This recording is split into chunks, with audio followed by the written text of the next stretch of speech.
friends, just wanted to put together a little card today.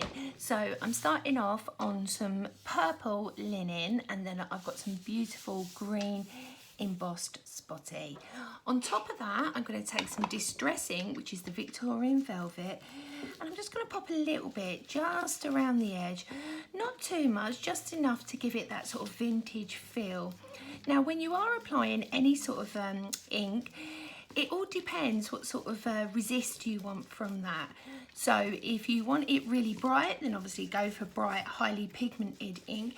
If you want to do any of the distress techniques, then make sure it's a water-based blendable ink. So all the way around the edge, just like so. Next, what I'm going to do is add some layers. Now this is just a script die that I've used previously, and I've just gone around the edge. This is a tattered lace die that I'm just going to place just on the outside there. Super, super easy. So I'm just using wet glue. I'm just going to adhere to the side. Then I'm going to take that next layer, add that on top. Really, really simple. Now, I have been working quite a lot with Stephanie's new signature collection. It has a beautiful array of scripts, which is beautiful to use. Now what I'm adding to my project is pink, purple, piece of ribbon tied around, a little bit of low tack tape on the back, and then a bow with a button. Super simple, really, really achievable. So I'm just going to add some foam pads to the back of that and add that to the project, and I'm actually going to add it just to the side like so. So that green piece almost gets lost, but what it does is it frames it and pulls it to the front. Next, I've cut these most delicious little fairies, absolutely adorable. Now these were part of the Tattered Lace Strawberry collection, so if you've got that already, you're halfway there. So now I'm just using a little bit of 3D glue gel just to push it up slightly, and I'm going to pop that on the horizon line that you can see that's already there. My next layer, I've already actually put acetate behind the wings, and now I'm just going to sculpt that slightly and add that to my project. Then for my final layer,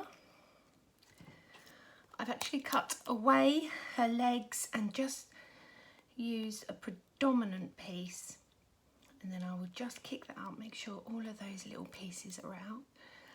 There we go, a little bit of 3D glue gel again. Then I will just decoupage that layer.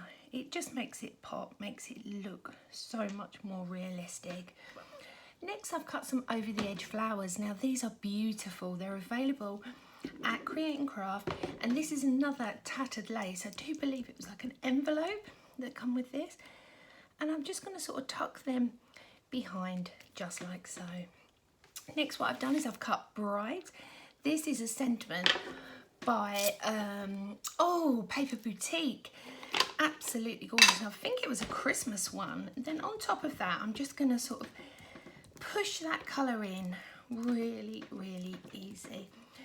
And on the top half, I'm going to go back onto my Victorian velvet, pick that colour up, and then just work on the top half. This sort of design makes me think of like watermelon, the way it goes from the sort of pinky red into the green. So now a little bit of wet glue on my mat, and I'm just going to tuck that sentiment in there. Then I'm just going to cascade that across like so. So there we go. I hope you like it. I hope you've enjoyed watching this today. Thank you very much for popping by. Take care. See you later.